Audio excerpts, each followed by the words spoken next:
Hello, my name is Josh, and I'm a watchaholic. Welcome to Horology Insanity. What is up, my watch friends? So, check this out. Today, I want to take a look at more Zelos.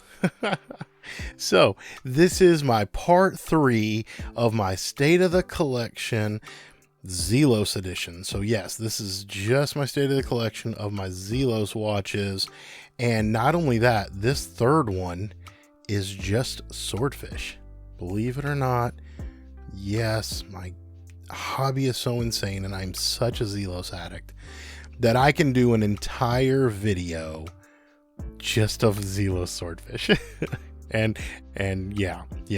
So what we'll do is we'll truck through along some of these. Some of them are a little rare.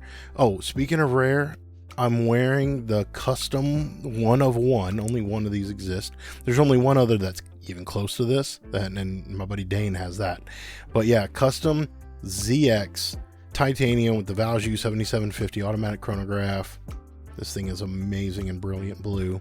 So one of the things that I'm thinking about when it comes to like a collection strategy is deciding on whether I want to sell some of these Zelos to maybe try to hunt for or get some of the more rare models.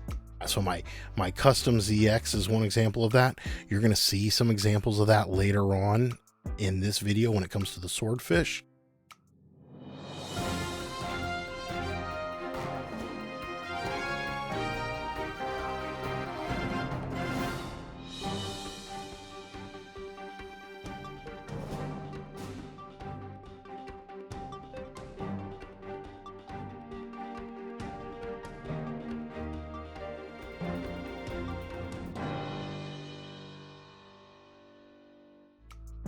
I also have incoming, I mentioned in my other video, but I have incoming one of the limited edition Hammerhead titanium with the submarine dial. That is absolutely brilliant. And I keep trying to talk people into selling me one of the SR71 ZX. I think it's the ZX8, but the dial is made from a panel from the SR71 Blackbird, which is absolutely amazing. I keep trying to call dibs and nobody will sell them. I don't know how many were made. Some of these, there's only like 5 or 10 of them made. I mean, there was only one of my ZX that I have on, right? But even some of the ones, my Maki Begani, we're going to see in a second, I think there's only 10 of those. Some of these are really, really rare. And so, yeah, let me know down in the comment section, what do you think? Do you think selling off some of my collection to hunt for some of those truly rare ones are worth it? Because I'm starting to get to the part of the hobby where I think it is. You know, I had a Rolex Submariner. That was kind of my one watch collection for a long time. And now that I'm really, but see, I wasn't really in the watch hobby back then. Now that I'm getting into the watch hobby, or now that I've been in the watch hobby for a couple of years, I've been enjoying the large collection and the variety. I would much rather have my gigantic collection than have, you know, a couple of Pateks or a Lange. I would much rather sit here and play with all of these beautiful Zelos and my G-Shocks.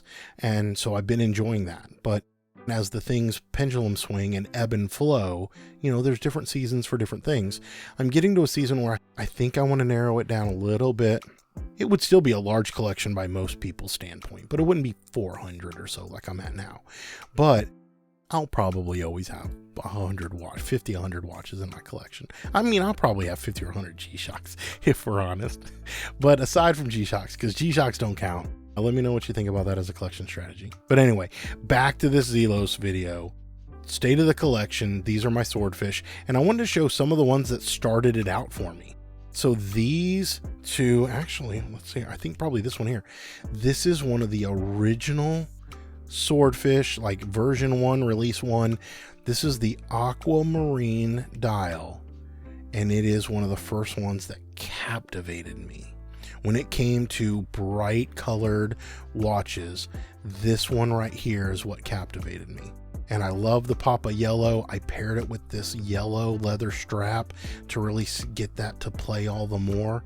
But yeah, this Aquamarine is, and I know I said I'm going to say this a lot, but I really do mean in this one, this is one of the most stunning dials Zelos has ever made. This Aquamarine is so beautiful. Let's get that over here. And then he did some more releases. Of course, this is the frost. This is a full loom. That one's still mummy wrapped because I have other frost and I didn't know if I was going to keep it. And it turns out I'm probably not, because I think I enjoy my Mako a little bit more. But yeah, this one is still fresh, unworn. And then this one is pretty cool because it's kind of an ice blue. And this was another one that just captivated me. My buddy Shane at Relative Time did a video on this one. And I want to say that I had mine before I saw his video, but everything he talked about in the video is spot on, including the fact that I wish it had BGW9 blue loom. I think that would be really, really cool, and it would play off the blue dial a little bit more. But yeah, I put it on this Watch Gecko Jubilee bracelet with a butterfly clasp and kind of custom fitted the end links to that. Lots and lots of swordfish and lots of love for them. Now the next one is, y'all have heard me talk before about how I don't love bronze watches, and this watch is the exception. In fact, if I only owned one bronze watch, let me look around real quick, make sure I'm not crazy. Yeah, no, if I only owned one bronze watch, this bronze teal would be the one. This teal is such a beautiful depth of blue.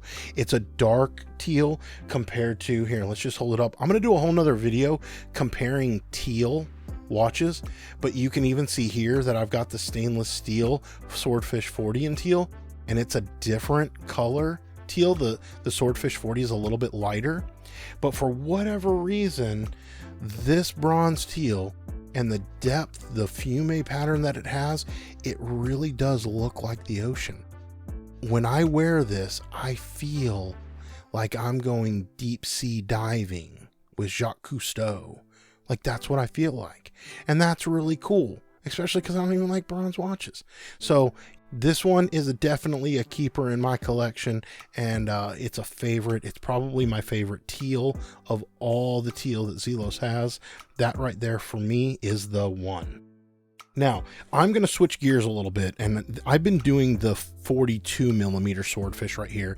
These are stainless steel. This one is bronze, and I'm going to switch it up now. I'm going to go to the 40 millimeter swordfish for a minute, and then we're going to come back to some more 42s.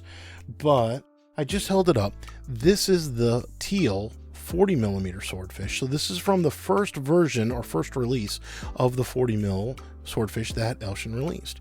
And the teal was my favorite in that. Of course, I loved this one here. So I said, hey, let's see if I can get this one. Additionally, my buddy wanted to check out Zelos, and he had never experienced them before. And so I bought this one with the kind of plan or intent that if he liked it, I was going to gift it to him. And so I sent it to him. I sent him a box of watches to check out, because I just do that periodically with friends. We send boxes of watches around to each other so that we can all kind of experience different things and lend and borrow and all that. But I threw this in with one of them, and he liked it, but he said he didn't connect with the dial the way that he thought he might. So yeah, he sent it back to me, and I've just kind of had it in my collection. I don't wear it that often because I find that when I want to go with a teal dial, I end up wearing the bronze one right there. So this one probably is going to get sold at some point, and so we'll see how that goes. But yeah, teal Swordfish 40. Let me set that here.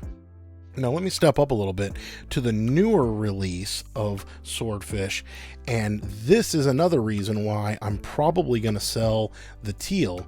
It's because I got one of the newer mother of pearl. And so what's funny about this is, from different angles, it might look blue and it kind of looks like the teal, but it definitely is different. It definitely, the mother of pearl over here is definitely a dark mother of pearl. And I like that about it. You get a little bit of play when you're in the light or when you're in full sun. But other than that, it's a nice, deep, dark color. And I like that about that. This teal here is a little bit lighter, and I can't say that I dislike it. It's still beautiful. Like, here's the trick. If we're honest, you can't go wrong with any teal Zelos. You just can't. I know my buddy Jonathan, I think he says the Teal Nova is his favorite. And so you really can't go wrong with any of these. But when I'm holding these side by side, of course, I don't need to keep both of them. the mother of pearl does win out for me. I don't love that red triangle, but I haven't cared enough to like swap the bezels on these. So like I would otherwise. If I was keeping them, I might swap the bezels. So here, mother of pearl, and let's just keep trucking along. This is the other one I ordered when I did the mother of pearl, and it's because I love salmon dial watches, and I love pink. I love any of that kind of stuff. And so with this, I got this salmon, and I specifically want to do a video comparing this to my Notice Retrospect, which also has a salmon dial. It's the Retrospect 2, I believe, with the salmon dial.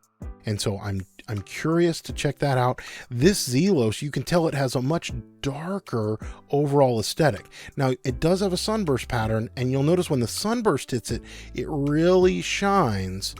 But the overall, when you're just kind of sitting there looking at it, it's got like a dark haze over top of it, which is a pro and con for some. The cool thing about this is that it's different than many of my other ones. So if I want to have more than one salmon dial watch, you could kind of get away with it. And so I'll do a video aside from this and the Notice as a head-to-head. I will do an entire video showcasing all my salmon dial watches. I actually just ordered, or I guess pre-ordered, the new Borealis Adraga with the salmon dial kind of flag textured watch, and I can't wait to get it, even though I think it's going to take like 6 or 7, 8 months to get it. But anyway, this one is cool. There's lots and lots and lots of salmon, and I dig them all. Now, this next one I have in on loan from a buddy of mine, and I'm going to zoom in on this one. This is the Space Coral Carbon, and I'll do another video on this so that you can see it. And I've got not just I'll do kind of a not a review and a comparison, but I also have a video where I look at it outside and in some different lighting conditions. But this one is fascinating because if you just step back a little bit, it kind of looks like a brown texture with the vintage loom, and you have the black ceramic bezel, which is beautiful in its own right. But when you get up close to it, you can start to see the texture in that dial. And when you get it in the sunlight, oh, this thing looks amazing. I was almost shocked by how good this looked when it caught a little bit of sunlight and it got a little play, like light play. Oh, it was sweet. So Space Coral Carbon, this is a loaner from a buddy of mine, and so you'll see another video on that soon, but I at least wanted to include it here while we're talking about all these. Now, this next one is an interesting one, and it's another first for Zelos. I think it's kind of a first for the watch industry, but we'll talk about that one in a second. This is the Swordfish 40 in bronze with the frost white dial, which, as all the other ones, I'm pretty sure this is full loom. Let's cut the lights. Yep, see? Full loom, and of course all the loom in the background is going nuts. Zelos loom is where it's at, y'all. But yeah, so this one here, frost, full loom, and that's really cool. I like the way that the bronze, especially when you start to get some patina on it, it makes the white look even more crisp. And so yeah, this one's pretty sweet. I picked this one up recently, and so this one came on the bronze bracelet. And you can see here, it's got the same clasp as the normal Swordfish 40mm. So you have your 2-button pusher, fold over clasp. And so, but what's special about this is that if you look on the inside, it is stainless steel, kind of like the case back. So the way that this is designed, it won't turn your wrist green when you wear it. And that's if your skin changes. I have friends of mine who don't have that effect when they wear bronze or copper or anything like that. But a lot of us do. I personally do. Even a lot of the ones, this doesn't have a bronze clasp, but a lot of the ones that have a bronze buckle right here, after a day, I will have a big green spot right here on the underside of my wrist, just because of the way that that kind of affects the skin. But with this one, Elshin planned for that. We've got the stainless steel case back, and then he did the bracelet so that it's bronze on the outside and then stainless steel on the inside. And I thought that was brilliant. So you'll see a couple of other ones. Oris, I think, came out with one that is like a two-tone. It's got a bronze center link, and then it's stainless steel on the outside. But to my knowledge, this is the first all bronze, and Elshin continues to push boundaries, and it's really, really cool to see. It's really cool to be a part of. And yeah, so I picked this one up. This one, though, I think I'm going to end up either selling to or gifting or whatever to my buddy Jay. And in fact, he's the reason why I originally even went out and got this one. So this one is probably going to be leaving my collection. Even though I will say, again, I don't love bronze, but I've thoroughly enjoyed wearing this watch. Now, what's interesting about it is I do like gold and rose gold. All, like, I've got a couple, you know, I got my G-Shocks, my Bling Masters. I've got my all gold Laurier. And so I actually do like that. And I think that that's what I like about this, is the fact that the whole thing is bronze. And I think that's what I like it more over the ones that are just like the bronze head. Again, this one here, the teal in the background, is a kind of an exception to the rule for me of what I do and don't like. And it's really just because of that dial. But with this one, yeah, I think it's the all bronze look. Now, I will say my buddy Jay, I think, wants to enjoy the patina, and so I'm not going to wash this. However, if this were staying in my collection, I probably would keep it shiny. And I know that that's kind of a thing, different strokes for different folks. Some people like the shiny bronze, some people don't. I think it depends on the watch. And so this one, I would keep this one shiny. So yeah, that's me. But until we talk again, my friends, please remember what really matters. And that's not watches, even when they're your favorite micro brand. Keep the insanity sane.